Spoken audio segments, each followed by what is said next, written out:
Hello, my loves, and welcome to Storytime with Shining Nathan. With me, your gay auntie. And I'm very excited to do this. As always, we're keeping on the spooky track for a little bit with a story that's over 100 years old, written by Algernon Blackwood by the name of Ancient Lights. Now, if there are any other stories that are in the public domain, whether spooky or not, that you would like me to read, feel free to comment them in the comments section below, or even if they're free to use Reddit stories or whatever, feel free to post a link or comment it. I'd be very happy. And if you want to get more content like this, feel free to turn on that notification bell and subscribe. Now, feel free to pause here so you can get your snackies, get yourself something to drink, and get all colored up for this spooky tale called Ancient Lights by Algernon Blackwood. From Southwater, where he left the train, the road led due west. That he knew. For the rest, he trusted to luck, being one of those born walkers who disliked asking the way. He had that instinct, and as a rule, it served him well. A mile or so due west along the sandy road, till you come to a still on the right. Then across the fields, you'll see the red house straight before you. He glanced at the postcard's instructions once again, and once again he tried to decipher the scratched-out sentence without success. It had been so elaborately inked over that no word was legible. Inked-out sentences in a letter were always enticing. He wondered what it was that it had been so very carefully obliterated. The afternoon was boisterous, with a tearing, shouting wind that blew from the sea. Across the Sussex Weald, massive clouds with rounded, piled-up edges cannoned across gaping spaces of blue sky. Far away, the line of downs swept the horizon like an arriving wave. Shocktonberry Ring rode their quest. A scuttled ship down before the wind. He took his hat off and walked rapidly, breathing great draughts of air with delight and exhilaration. The road was deserted. No horsemen, bicycles, or motors. Not even a tradesman's cart. No single walker. But anyhow, he would never have asked the way. Keeping a sharp eye for the still, he pounded along while the wind tossed the cloak against his face and made waves across the blue puddles in the yellow road. The trees showed their underleaves of white. The bracken and the high new grass bent all one way. Great life was in the day, high spirits and dancing everywhere. And for a Croydon surveyor's clerk just out of an office, this was like a holiday at the sea. It was a day for high adventure, and his heart rose up to meet the mood of nature. His umbrella with a silver ring ought to have been a sword, and his brown shoes should have been top boots with spurs upon the heels, where hid the enchanted castle and the princess with the air of sunny gold. His horse, the still, came suddenly into view and nipped adventure in the bud. Everyday clothes took him prisoner again. He was a surveyor's clerk, middle-aged, earning £3 a week, coming from Croydon to see about a client's proposed alterations in a wood, something to ensure a better view for the dining-room window. Across the fields, perhaps a mile away, he saw the red house gleaming in the sunshine, and resting on the still a moment to get his breath, he noticed a copse of oak and hornbeam on the right. Aha! He told himself. So that must be the wood he wants to cut down to improve the view. I'll have a look at it. There were boards up, of course, but there was an inviting little path as well. I'm not a trespasser, he said. It's part of my business, this is. He scrambled awkwardly over the gate and entered the copse. A little round would bring him to the field again. But the moment he passed along the trees, the wind ceased shouting, and a stillness dropped upon the world.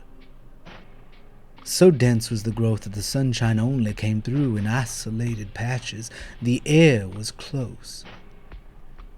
He mopped his forehead and put his green felt hat on, but a low branch knocked it off again at once, and as he stooped, an elastic twig swung back and stung him in the face. There were flowers along both edges of the little path, glades open on either side, ferns carved about in damper corners, and the smell of earth and foliage was rich and sweet. It was cooler here. What an enchanting little wood, he thought, turning down a small green glade where the sunshine flicked like silver wings. How it danced and fluttered and moved about. He put a dark blue flower in his buttonhole. Again, his hat, caught by an oak branch as he rose, was knocked from his head, falling across his eyes, and this time he did not put it on again. Swinging his umbrella, he walked on with an uncovered head, whistling rather loudly as he went. But the thickness of the trees hardly encouraged whistling, and something of his gaiety and high spirits seemed to leave him. He suddenly found himself treading circumspectly and with caution. The stillness in the wood was so peculiar. There was a rustle among the ferns and leaves, and something shot across the path 10 yards ahead, stopped abruptly an instant with head cocked sideways to stare, then dived again beneath the underbrush with the speed of a shadow. He stared like a frightened child, laughing the last second that a mere pheasant could have made him jump. In the distance he heard wheels upon the road and wondered why the sound was pleasant. "A good old butcher's cart," he said to himself, then realizing that he was going in the wrong direction and had somewhat got turned around, for the road should be behind him, not in front. And he hurriedly took another narrow glade that lost itself in greenness to the right. "That's my direction, of course," he said. "The trees has mixed me up a bit, it seems." Then he found himself abruptly by the gate he had first climbed over. He had merely made a circle. Surprise became almost discomfiture then, and a man dressed like a gamekeeper in browny green leaned against the gate, hitting his legs with switch. "I'm making Mr. Lunley's farm," exclaimed the walker. "This is his wood, I believe." Then stopped dead because it was no man at all, but merely an effect of light and shade and foliage. He stepped back to reconstruct the singular illusion, but the wind shook the branches roughly here on the edge of the wood, and the foliage refused to reconstruct the figure. The leaves all rustled strangely, and then the sun went behind a cloud, making the whole wood look otherwise. Yet how the mind could be thus doubly deceived was indeed remarkable, for it almost seemed to him that the man had answered, spoken. Or was this the shuffling noise the branches made, and had pointed with his switch to the notice board upon the nearest tree? The words rang in his head, but of course he had not imagined them. "No, it's not the wood, it's ours." And some village wit, moreover, had changed the lettering on the weathered beaten board, for it quite plainly, "Trespassers will be prosecuted." And while the astonished clerk read the words and chuckled, he said to himself, thinking what a tale he'd have to tell his wife and children later, "The blooming wood was tried to chuck me out, but I'll go again. Why, it's only a matter of a square acre at most. I'm bound to reach the field on the other side if I keep straight on. He remembered his position in the office. He had a certain dignity to maintain. The cloud passed from below the sun, and light splashed suddenly in all manner of unlikely places. The man went straight on. He felt a touch of puzzling confusion somewhere. This was the copse had of shifting from sunshine into shadow, doubtless troubled sight a little. To his relief at last, a new glade opened through the trees and disclosed the fields with a glimpse of the red house in the distance at the far end. But a little wicket gate that stood across the path had first to be climbed, and he scrambled heavily over it, for it would not open. He got the astonishing feeling that he slid off sideways beneath its weight and towards the wood. Like the moving staircases at Herod's and Earl's Court, it began to glide off with him. It was quite horrible. He made a violent effort to get down before it carried him into the trees, but his feet became entangled with the bars and umbrella, so that he fell heavily upon the further side. Arms spread across the grass and nettles, Blooch clutching between the first and second bars. He lay there a moment like a man crucified upside down. And while he struggled to get disentangled, feet, bars, and umbrella formed a regular net. He saw a little man in browny green go past him with extreme rapidity through the wood. The man was laughing. He passed across a glade some 50 yards away, and he was not alone this time. A companion like himself went with him. The clerk, now upon his feet again, watched them disappear into the gloom of green beyond. "They're tramps, not gamekeepers," he said to himself, half mortified, half angry. But his heart was thumping dreadfully, and he dared not utter all his thought. He examined the wicket gate, convinced it was a trick gate somehow, then went hurriedly on again, disturbed beyond belief to see that the glade no longer opened into fields, but curved away to the right. What in the world had happened to him?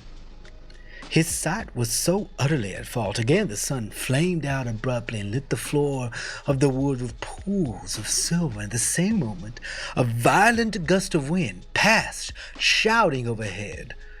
Drops fell clattering everywhere upon the leaves, making a sharp pattering as many footsteps. The whole copse shuddered and went moving.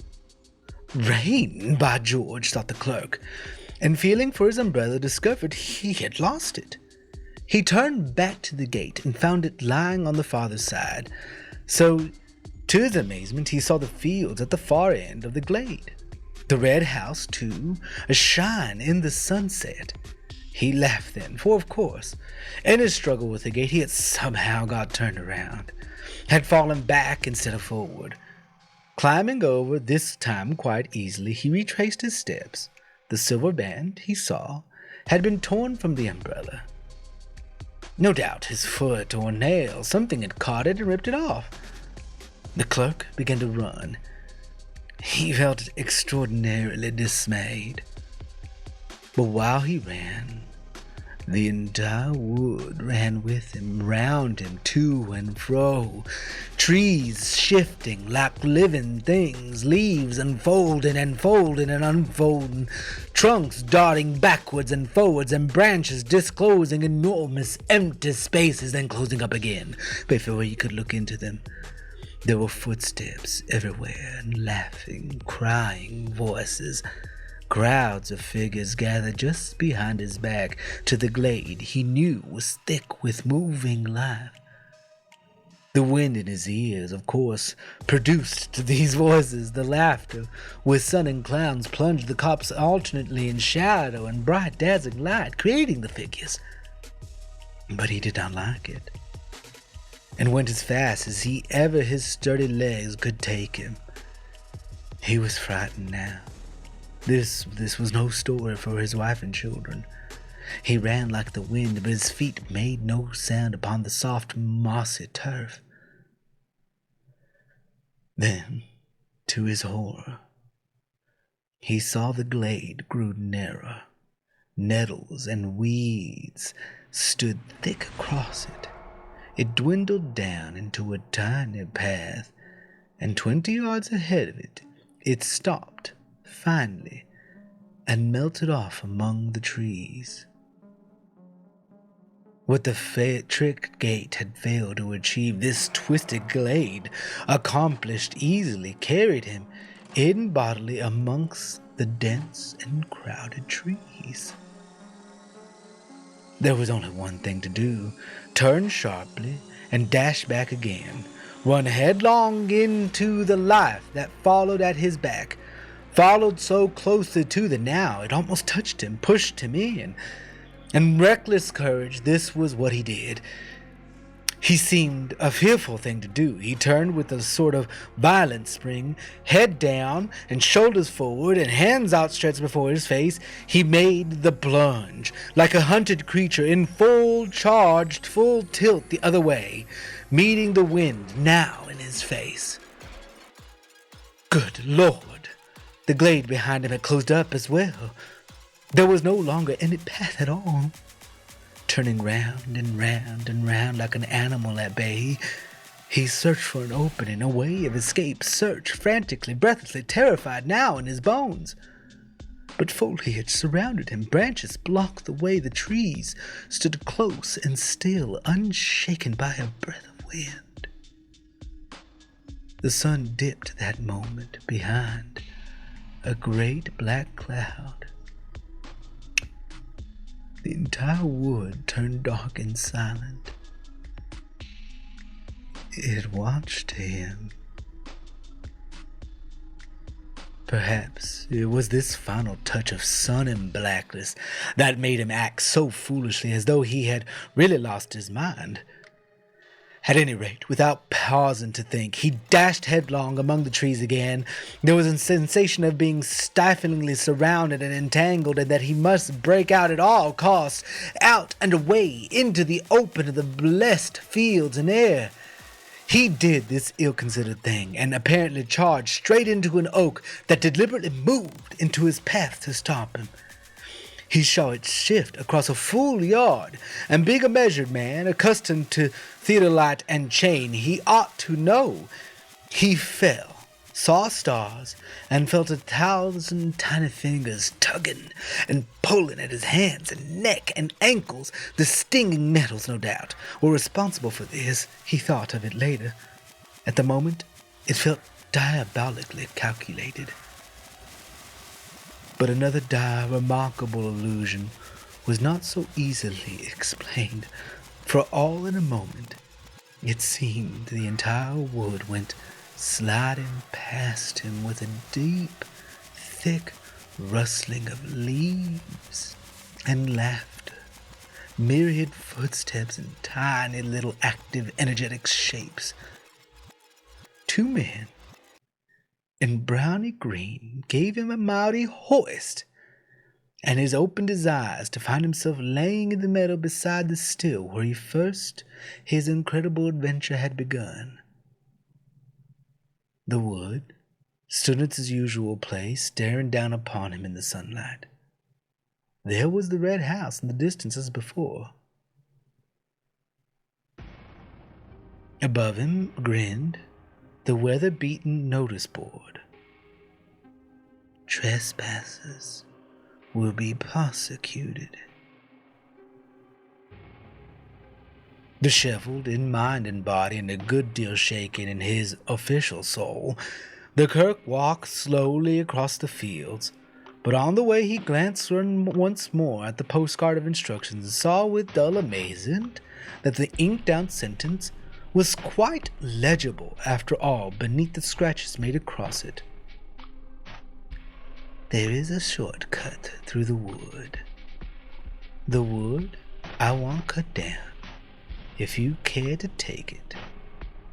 Only care was so badly written, it looked more like another word. With the C was uncommonly like a D.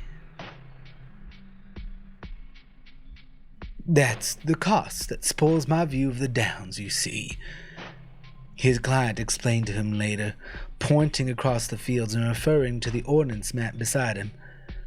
I want to cut down a path made so and so. His fingers indicated direction on the map. The fairy wood, it's still called, and it's far older than this house. Come now, if you're ready, Mr. Thomas, we just must go out and have a look at it. That was The Ancient Lights by Algernon Blackwood. I hope you enjoyed it. Now, before I end that tale, I want to give a very big thank you to all of my patrons on Patreon who make my content possible, keep my lights on, and myself and my kitty cat fed.